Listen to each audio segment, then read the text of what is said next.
Lions Rock Productions. This is Jay Moore. This is Greg Proof. This is Dan This Stone. is Dexter from The This Offspring. is Nathan This East. is Sebastian Younger. This is David This Labb. is Stuart Copeland. This is Mick I'm Gillette. Christopher This is Knopf. Dr. Bob Greenberg. I'm Laird Hamilton. Everybody, you're not going to believe it. This is Mark Schulman, and we are listening to the Break It Down Show. Are you ready?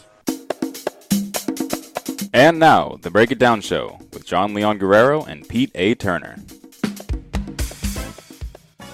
I love that we heard those words, and then the guy revved up the leaf blower right when you said them. But That's I think we're perfect. fine. Yeah.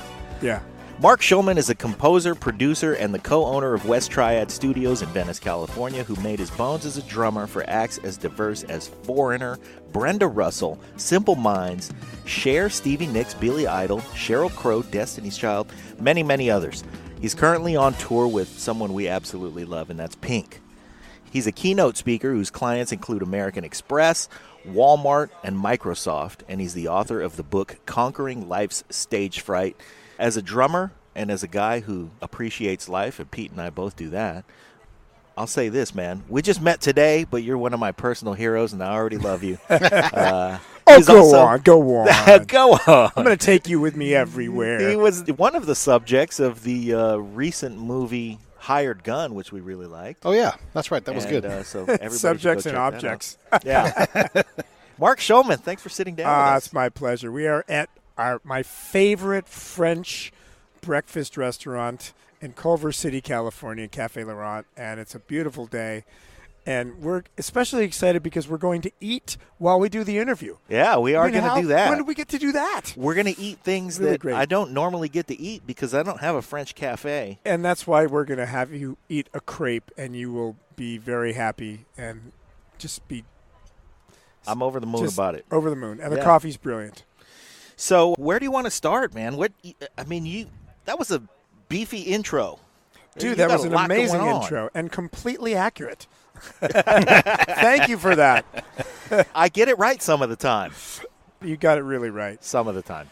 But, Where do we start? Well, it started when I was 3 years old. 3 years and old. I saw the Beatles on Ed Sullivan, and I remember I was glued to the TV, and I'm watching John and George and Paul, and then I see Ringo, and it was like I just remember this feeling, even as a little boy. This is the most excited feeling watching Ringo. Just that big, beautiful nose and that smile and the way he was moving his hands and the cymbals. And then I saw the screaming girls, and that closed the That's deal. done. That was it. Done. Yeah. And then I wanted to play drums. And my mom said, no, can't you play a nice instrument like your brother Randy? My brother Randy was playing violin. Does your brother Randy still play the violin? He is a great violinist, and he plays in Austin, and he plays in all these bands, and he plays guitar, and he's just kicking butt. So he stayed with stringed instruments. And, well, I ended up playing cello. Yeah. And our godfather, my Uncle Ben, was our teacher. So the nice thing about playing cello was that it gave me an incredible sense of pitch and musicality. And then my Uncle Ben would give me a little drum lesson at the end of every cello lesson. But by the time I was 9 years old, my parents could not deny my passion any longer. They bought me my first drum set, and my room was next to their bedroom. So I give them so much credit and love for the tolerance they had for having this very loud drumming boy, as many hours a day as I could possibly drum. And then I just started playing professional. I did my first professional gig at 12 years old. But I don't want to get past that too quickly because I just want to salute all the parents of I do too. drummers. I want to Yes. salute the parents of anybody who takes up the trombone. Yes. I mean, all the loud instruments and all you patient parents out there, God bless you. We love you. Even piano. I mean, as a parent, I understand how the amount of patience and love and support you need to have for any kid that's involved in any kind of musical endeavor. My daughter's also involved in martial arts. It really requires an enormous amount of support and patience and empathy. Sure. And You also have to dealing be with a their high- frustration. Yeah, you have to be a higher level parent too, because yes, you can just take your kid and show up, but then you have to retard your desire to improve every single thing they do. And that is the most challenging So thing. hard. Look, I've rarely made my daughter cry. The few times I made my daughter cry was when I was hovering over over her when she was practicing piano. And my wife's telling me to back off, but I just want her to do well. Yeah. But, the thing that's so critical is that kids that that study music and study art, there have been many tests that have shown that they have improved English and mathematics scores. Sure. So there really is a connection between artistry and logic. Absolutely. It Spatial really awareness. integrates the beings. Yeah. I listened to a podcast the other day, and actually we listened to your podcast you did with Dom, so we'll reference a lot of that stuff. So The we can Sessions with Oh, Dom yeah, Famularo. yeah, Anybody absolutely. who hasn't listened to The Sessions, every episode is Right. great. Mark's is especially great. But Well, I got to thank does you. a great job. Dom is a very special man because Dom has insights as a musician, but as a philosopher. And I'm Super I'm lovable writing guy. a new book, and I purposely had Dom be my first interview because I wanted to work out the bugs with Dom because he's a friend, and he was so articulate and so brilliant that I actually told him when the interview was done, I said, brother, I don't think I'm going to get a better interview than that. And I'm interviewing some of the top people, Tony Hsieh and Jeff Clark, the president of Kodak, and people like that. Dom, he's a very, very special man. He has such a unique perspective as a philosopher and as an artist and as an interviewer. yeah. So I tip my hat to Dom in every way possible. And anybody, not just musicians, but anybody that gets an opportunity to listen to any of the sessions where Dom is interviewing the top musicians, because you get so much insight way above and beyond simply the music industry. Sure. The thing I was going to ask about was I was listening to a podcast with a friend who does a great show, Anthony Iannarino, and he does kind of a sales, positive attitude kind of thing. And he had a guy on, and they were talking about the value, especially the future value of an MFA over like an MBA or other like STEM-based things, because the thought was a lot of these right brain concepts are going to be handled through automation. And it doesn't mean there's not viable things there, but if you can have the artistic side work and learn how to use the right side, you might be in a more advantageous position. And I definitely think that's It's a true. very astute prediction. I base the reason why I started speaking to the corporate world is because I realized music was such a great metaphor, and using artistry and creative philosophy in business is so progressive and so effective. And that's what I base my speaking career on, is the fact that I just take my knowledge as a musician on the road, what I've learned, what I've studied in watching these, what I call top performers in the music industry, as well as interviewing top performers in every other industry, because I also interviewed CEOs and rock star performers, as I call them, in the areas of sales, technology, finance, healthcare.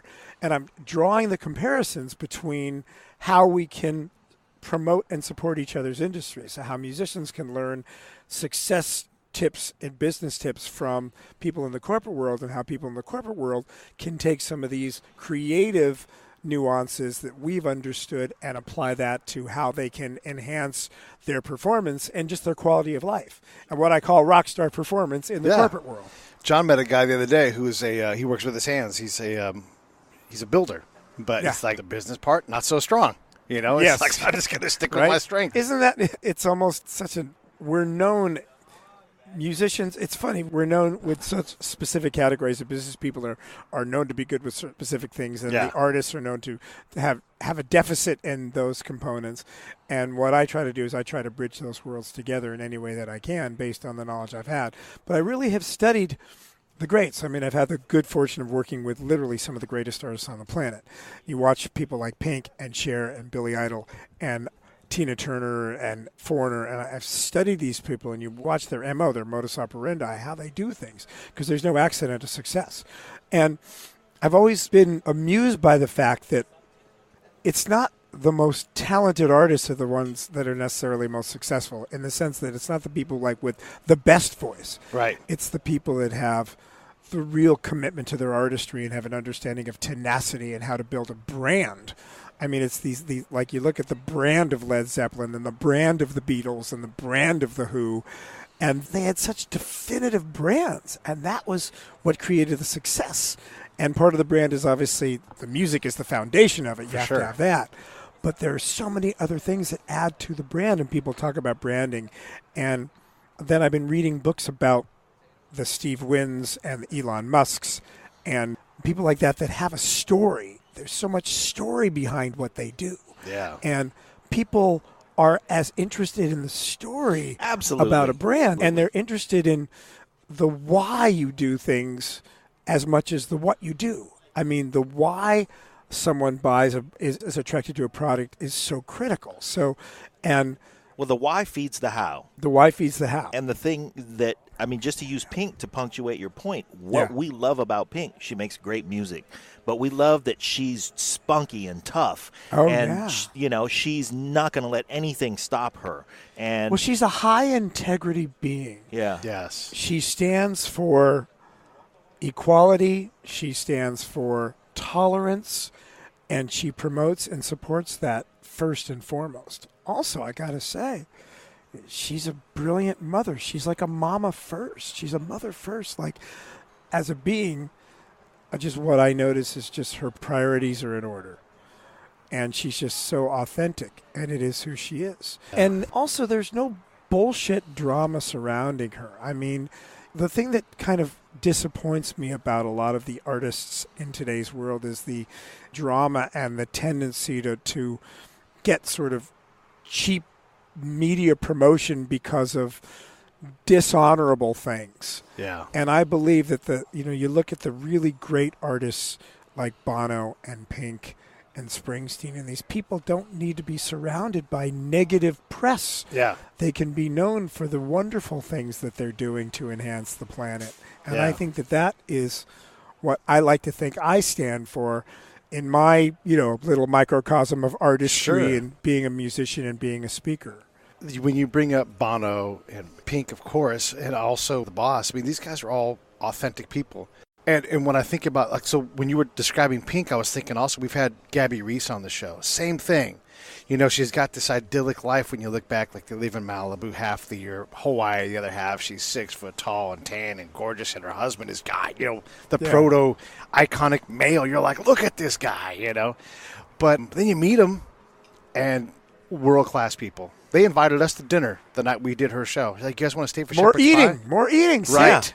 Yes. Yeah. Priorities in order. Yeah, exactly. Right. I think though what it boils down to is story matters a lot, no matter what. We all are attracted to what's behind what's going on or what we're buying, and we're going to get some what's food. driving people. Yeah, the why. We're at Cafe Laurent in Culver City, and we're about to order. So nice. Yeah. Yes. I'm going to order a crepe, l'Atlantique. And you're going to love them. I'm going to love them. Brother, I'm going to do something different today. I'm just going to have 3 eggs over easy with turkey sausage, and instead of the potatoes, I'll have a salad. Eggs over easy. Thanks, man. I'm going to take whatever crepe or omelet you think would make me want to slap my mama. Like, I want the one where you're like this right here. I trust your choice completely. Well, I got to tell you, okay, little sidebar. Drummers are the coolest people on the planet. That's absolutely true.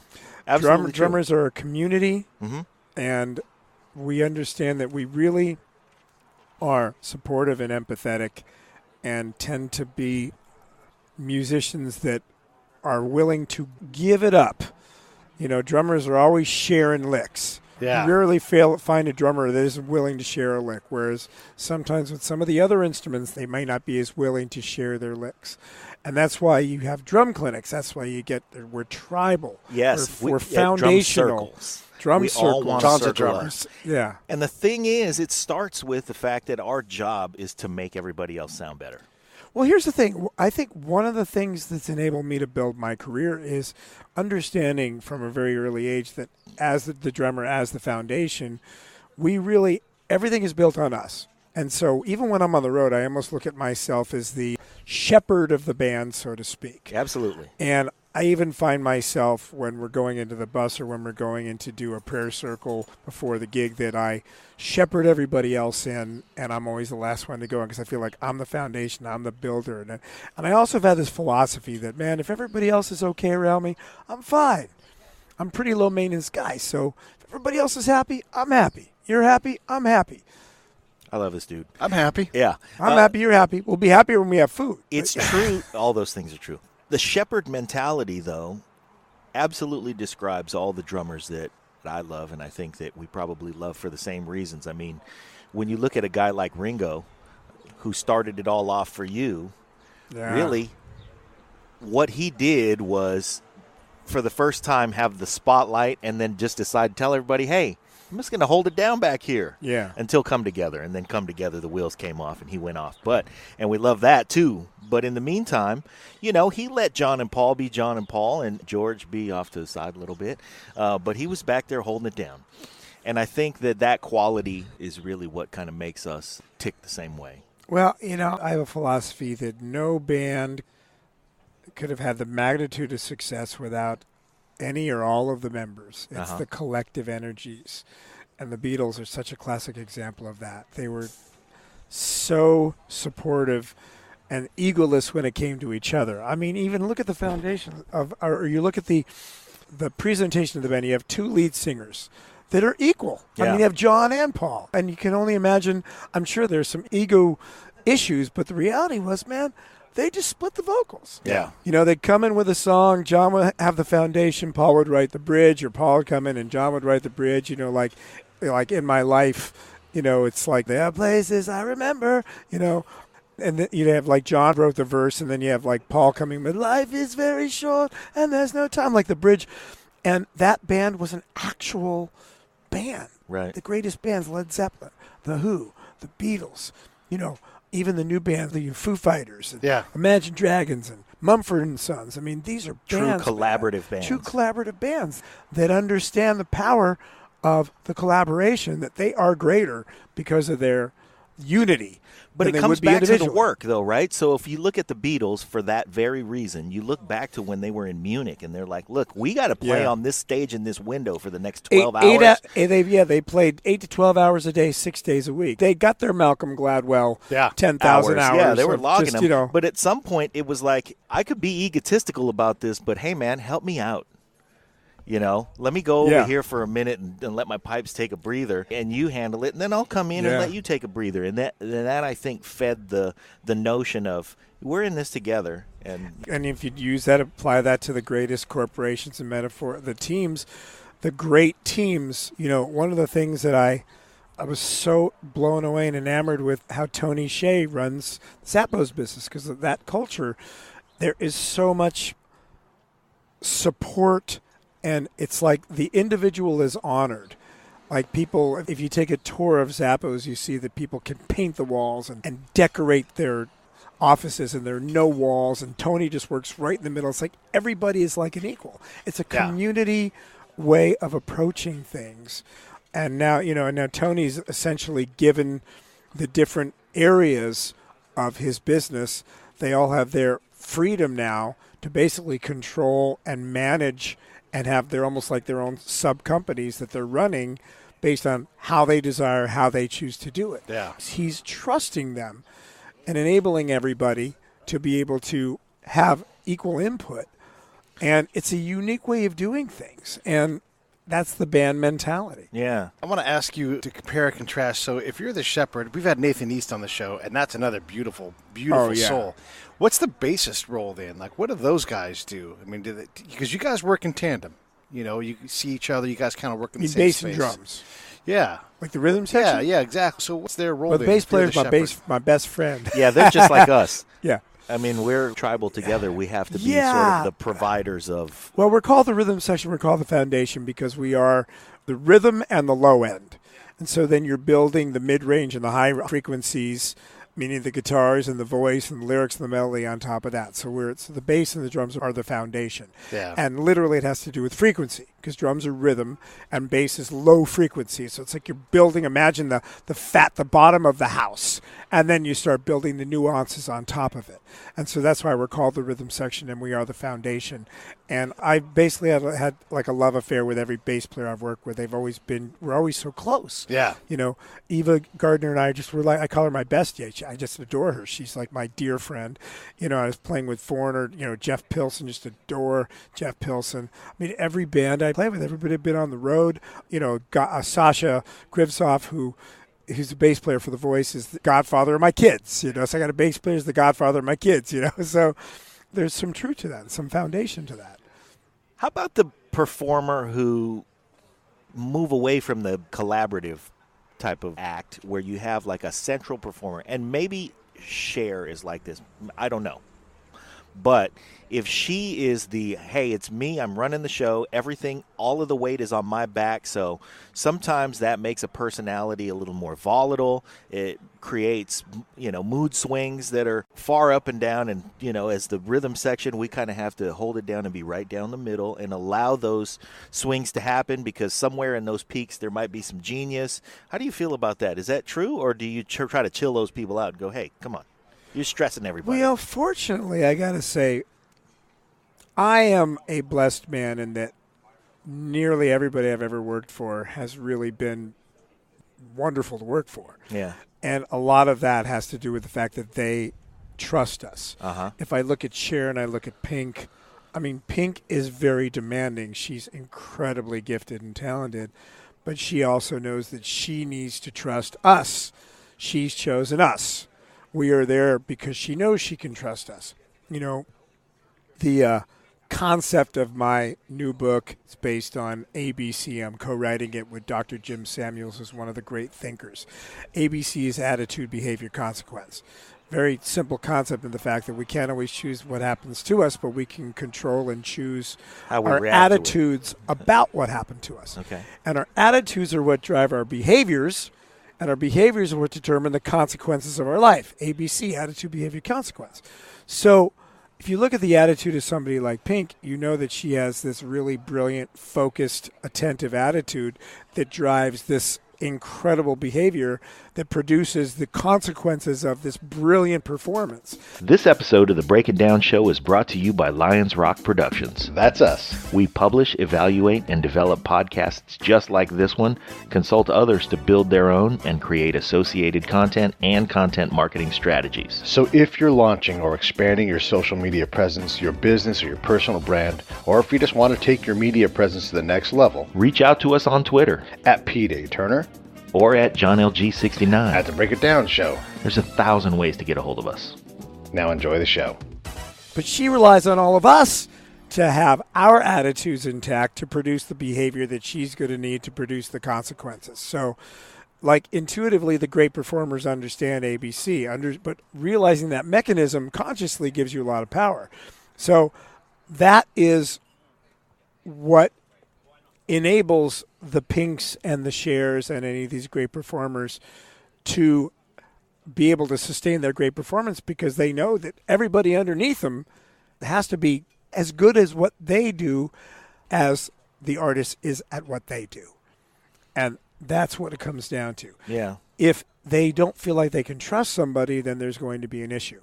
Some artists, and she's going to have the freedom to sail off. And in her case, literally, she sails off. She has to have the confidence that every nuance is covered. But musically speaking, she may be feeling something and, just take a ride. And she needs to know that, hey, when I come back, one is going to be right where one is. Well, that's why there are thousands and thousands of people just waiting for any of us to leave or mess up in our positions.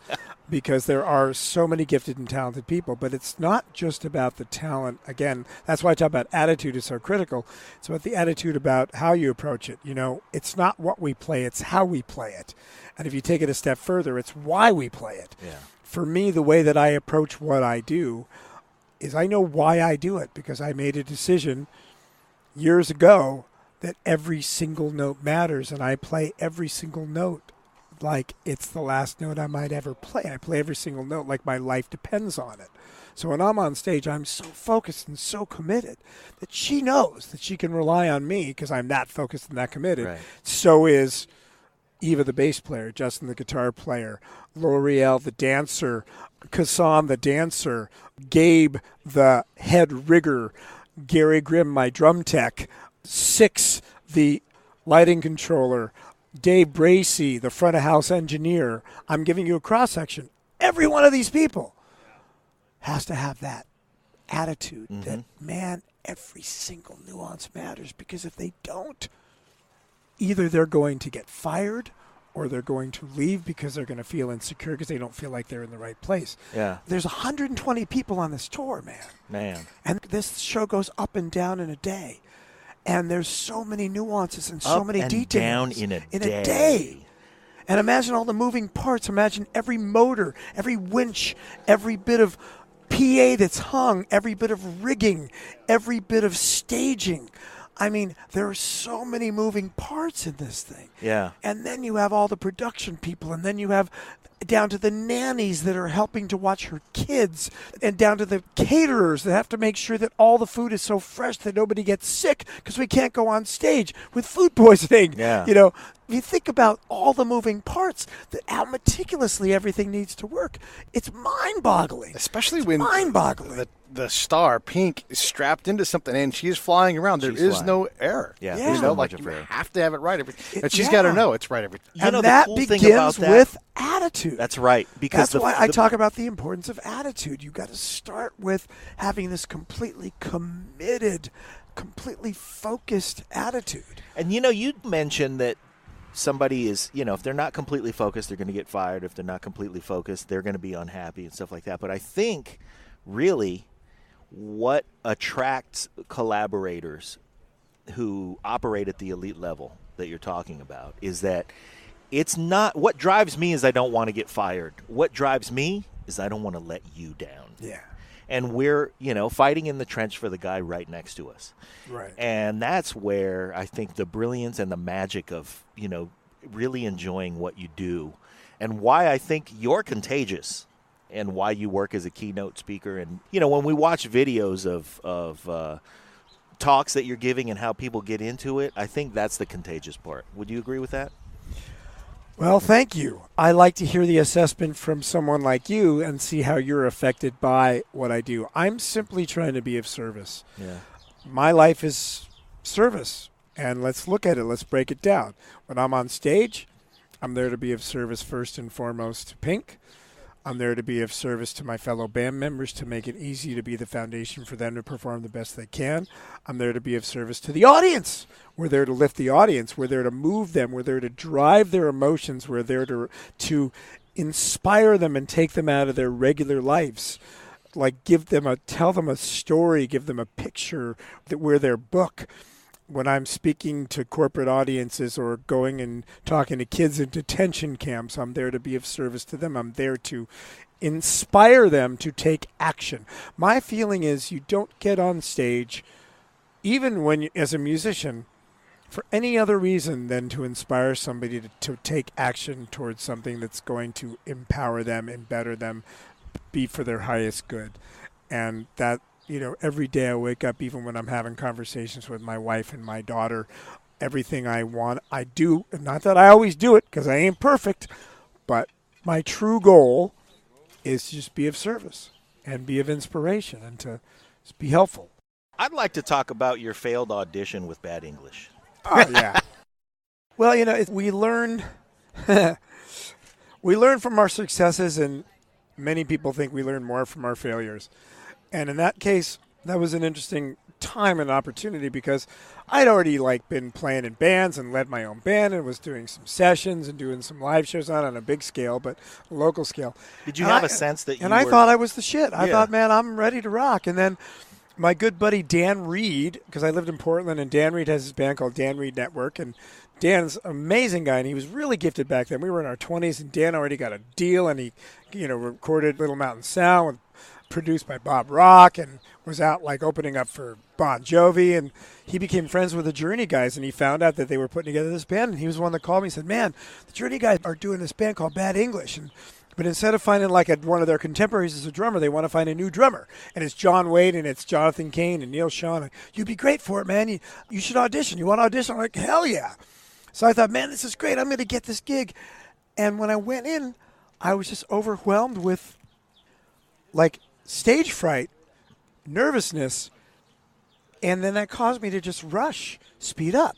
And I realized a couple things. One is not only did I just completely botch that audition, but my internal sense of time, my meter, which is drummers, that's our foundation, is your tempo, your meter has to be really dialed in.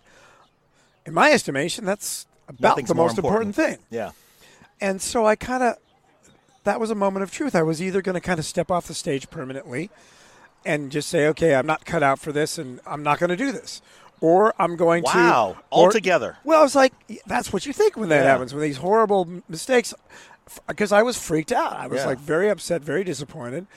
And I was like, all right, I'm either going to do that or I'm going to, get right back on the stage and figure out what is missing. Really, really take responsibility. And I kind of informally made 2 promises to myself. And, the first one is essentially, man, nobody's going to tell me I'm speeding up or slowing down ever again, unless I want to speed up or slow down. Like, I never want to be called out by, in other words, I never want to be the guy who's unaware of what I'm doing that's being called out by somebody else who's aware of it. Yeah. And then I also made this promise, like, I'm going to bust my nerves and fear into submission, and I'm going to turn them into confidence. And that was a pivotal moment. So it ended up being like, it was the day I thought it ended up being a very progressive and pivotal day for me.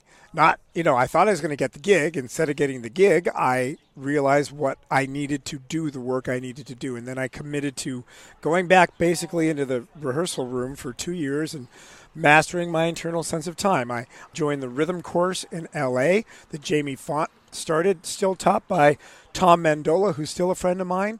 And we just worked strictly on how one masters your internal sense of time. And it wasn't just for drummers, it was for all instruments. And I spent 2 years busting my ass, really making sure that I memorized tempos, could stick with tempos, all transitions, all fills. I was just completely confident inside my own body. And then I also started becoming very philosophical. That's when I met Dr. Jim, right around that time, who's still, like, I call him my life coach, who's writing my new book with me, who helped me work through understanding how to create real confidence. My first book, Conquering Life Stage Fright, 3 Steps to Top Performance, is based on the 3 C's, which is clarity, capability, and confidence. And what Dr. Jim taught me is you have real absolute clarity about your goals, like really know exactly what the hell you want to do to a T. And then you need to become truly capable based on what you understand you need to do. And that's Malcolm Gladwell's 10,000 hours, whatever you want to do. And that's what brings you real confidence. Because unfortunately, I had false confidence. And that's dangerous. And when I did the work, then I achieved real confidence. And that's what that whole book is based on, how you understand how to become clear in what you do, then how you understand how to then manifest taking the right action. And I interviewed a lot of top performers in a lot of industries about how they did that to create real confidence. And so then by the time I got my first road gig, and I didn't have to audition, it was for Brenda Russell a few years later, I was confident. I was truly set up. And so the Bad English audition was really a wonderful and painful impetus for me to create the basic foundation that I needed to create, not only as a musician, but as a being, as an entertainer, as a communicator. And that became the foundation for enabling me to then really enter the world class. Because then my first real world class gig after I did Brenda Russell was Richard Marx, and that was a big tour. Then from there, I was able to expand. That was the big Richard Marx tour. That was his biggest tour. Yeah, the Repeat Offender tour. Wow. And we toured the world, and I was the rock drummer in the main line, playing the big arenas as the main artist. 90% screaming girls, dude. My Beatles fantasy actualized. Yeah, but you're talking about a process that, as you describe it, took years. At least 3 years, right? So, well, it started way before then, but refining and having that level of awareness and really putting in the focus and the time. Look, I'd already been playing professionally for years, but I didn't know what I didn't know. Yes, there are 4 steps of learning. Maslow's 4 steps of learning, essentially, unconscious incompetence, you don't know what you don't know. Then conscious incompetence, which is painful. That's where I was, where you find out what you don't know, and it's a painful place to be. And then conscious competence, where you move up and you learn what you need to learn, but you still have to really try. And then super conscious confidence or mastery, where you just know you can do it. Like when I get on stage now with Pink, I have a level of mastery that I just know, you can even if I'm having a bad night, the bottom scale of my bad night is still high level enough that you won't notice the difference. Right. Yeah. I will, but you won't. At least that's my thought process. When you learned that lesson from the audition, you were also accomplishing a big thing in that you're mastering your ego. Because your ego is based in fear of failure, like if I put my effort into this and it doesn't work out. I say let the ego. Yeah. I mean, a certain amount of ego is healthy because you need to have a balanced ego. Means you're confident, and the confidence is based on your clarity and your capability, going back to the same thing. But any extraneous ego just gets in the way. Yeah. So I'm a man of humility, and I told you I'm a man of service. If you dedicate your life to being of service, you can't be overridden with ego, because then you realize you're really, truly there to serve. And hopefully you have people around you that will kick your ass. You know, like I've gone through egotistical points. Still, every once in a while, my ego will flare up. For sure. My wife, Lisa, you kicks are alive. my freaking ass. Right. If she sees any ego start to come even remotely sneak out, she calls me on it, and that's what a good mate does, or a good friend does. Because I don't want to be that guy. That's that same parenting note. We're like, this is not about my journey in the martial arts. It's about my kids. Yeah. You know. Becoming a parent's a whole other thing. Is your priorities completely shift. Totally change. Yeah. Like all of a sudden, like the moment my daughter was born, I was 48 years old. My daughter was born. Like that life is different. Yeah. It ain't about me anymore. Right. You could throw your ego out the door. Yeah. This morning I woke up at 6:15 so I could get up in enough time to do my meditation, then make her lunch, make her breakfast. Because when I'm home, I make her breakfast and take her to school. That's my joy. Because my wife does it 90% of the time while I'm traveling. And I had an interview at 8 a.m. Yeah. So I had to make sure that I got my daughter. You know, that's what we do. Well, first thing I wake up is, I got to get my daughter together. Make sure she's dressed. Make sure she's clothed. Make sure she's fed. Make sure her lunch is made. You know, it's like, who gives a shit about me? It ain't about me in the morning. It's about her. You also you even got to make sure she's walking out feeling good. Yes, yeah, exactly. And inspired and happy and, well, everything that I can do to inspire that, certainly. The other thing, too, you talked about is the thing I kind of considered. I've done a lot of work in conflict zones. So you have to find out where the work is, right? So you can have a goal, you can have a theory, but today, no shit, at this guy's house, what's the work going to be? You know, and it's often not glamorous work. You know, to put this show together, where's the work? It's sitting down and editing for hours. Oh, and yeah. Typing and email, chasing Mark Schulman, hey, what are you going to be? You know, and it's a lot of things that aren't glamorous. You know, well, it's work. Real hard work. My daughter, a few years ago, her and her girlfriend's like, we want to be rock stars, yes. Daddy. And I said, cool. I said, you want to know what my definition of a rock star is? That's the person that works the hardest. Yeah. Pink works harder than anybody else. She works her ass off. You cannot be in a position like that and not only sing that well, because if you took away all of the antics, if you took away all of the periphery, all of the amazing aerial stuff, and you just listen to her sing, she could stand there and sing and blow you away. But then you add all the other stuff, and the fact that she needs to train for 6 months before she goes on stage, and the fact that they're working out, the choreographers are busting their butt 4 or 5 months, and the stage designers, and so much. I said, and 220 people on the road. Yeah. You think it's glamorous? Yeah. Well, the reward is getting on stage. Yeah. And the exchange that you get, because you know, as I said, you're moving people to action, you're inspiring, you're lifting their spirits, you're lifting their energy. That's the reward. Man, you know, my buddy Tim Sanders, one of the great thinkers and philosophers and dear friend, and wrote a book called Love is a Killer App. Talk about a guy who's been really wonderful at taking business and incorporating emotion into business. His thing, he once said, he goes, yeah, you know, when you talk about entrepreneurs, he said, the greatest thing about being an entrepreneur is you get to choose which 16 hours in a day you're going to work. Yes. You know, right? Yeah, because if you take that 120-person crew and you do a 40-hour work, that's 2,000 hours. Well, you guys work way more than 40 hours in a work you week. kidding me? The riggers, yeah. I mentioned Gabe and Chuck and Goes up and down in Steve-O, a day. and these riggers, these guys get in 5 in the morning, and they don't leave till 2. Yeah. Well, our friend Scott does. I don't know when they sleep. Like, I couldn't do that don't. job. I'm not physically capable of being a rigger because I'm not a guy that can sleep in little segments whenever possible. But these guys are amazing. Those people are at that peak, too, with Maslow's peak of the performance, because the guys that can't do that don't do it. Even the bus drivers, man. Yeah. I tip my hat to the bus drivers because they're the ones that can drive I can't drive all night. Yeah. I'm not a guy that can just sleep and then our lives are in their hands. Our lives are in their hands. They're driving all night in the dark, in the rain, in the storm, in the outback, in the whatever. Our lives are in their hands. I mean, how important is that job? Yeah. Our buddy Scott works backstage for the Eagles. And he talked about all the things that he's mindful of is how do I make sure that there are no bumps in the road. Red couch and thing will be there every night. You know, you want this here, it'll be right there. And he manages all those things. And he works 20 hours a day all the time. All the time. Norm. Yeah. I mean, to be quite honest with you, my job's easy on the road. I have one of the easiest jobs, and I'll openly admit it. And I tell the riggers that. I said, you guys are my heroes. My job is easy. I get up whenever I want.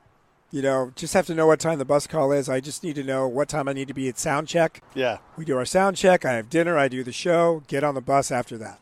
Now, having said that, I've done my 40 or 50,000 hours to get to that point, but my job on the road itself, and then I'm on stage with every ounce of my being. So if I don't get off stage completely exhausted, I don't feel like I've done my gig. Because now I'm on stage for nearly 2 hours without a break, and I play drums. And I don't know if you've ever seen me play drums, but I play drums very physically. Not all drummers are that physical. I'm very physical. I used to have breaks on the stage. I don't get any breaks. Now it's solid for us. So, even the dancers get breaks. It's the last note you might ever play, so that level of intensity. So I say I get an easy job. Well, not really. I mean, the amount of hours I'm actually physically working. But you know what I tell people? I'll be totally honest with you guys. I don't get paid for what I do. I love what I do. Yeah. I get paid for being apart from my family. Yeah. I get paid for what I miss. That's absolutely true. When we're on the road and my little daughter is calling me or she's upset or some night she cries because she misses Daddy, that's what I'm getting paid for. Absolutely. The playing part, you would do that for free at home. Yeah, the playing part is the joy. I mean, again, I've worked really hard for it and it's intense, but that's not it. Like, I'm on stage. I got to take you away for 3 months. You're taking me away from my family, taking me away from other work opportunities, taking me away from my home. You're taking me away from my, and the road is great. Yeah. I still love the road. I've been on the road for 30 years. I still really enjoy it. Yeah, you're not going to get over And I'm so lucky that I have the coolest wife and coolest kid on the planet. My daughter's been on 204 flights. They come out to see me a lot. They get it. I met my wife on the road. She gets it. She's cool. I'm really fortunate. I got a great situation, but I've worked hard for that. Amazing. Don't take that for granted. That's for darn sure. Fuck, man, this has been amazing. Oh, thanks, brother. We've been very fortunate to grab a lot of interviews. Very fortunate to grab a lot of interviews with great drummers. You are, I think, at least as much philosopher as drummer, and I appreciate that, and it makes for a great podcast. And we'd love to have you back whenever you're promoting anything you're promoting. Great. Yeah, and we'll do it here and we'll feed you. How's when the next book comes out. But I'm not going to come out till after the tour because I don't want any conflict. It's all about the tour. Yeah. My focus is on one thing at a time. Well, just keep the focus on what's most important. Yeah. The tour is the most important. All right. Well, hey, we love you, man, and thanks for coming on the show. Mark Schulman, everybody. You guys rock. Come up at Marky Planet on Twitter. He does talk to people, so you can get him there. It's at Marky Planet, MarkyPlanet. That's my Twitter. That's my Instagram. Please follow me. Please contact me. You'll love it. Thank you so much, everybody. Break It Down show rocks.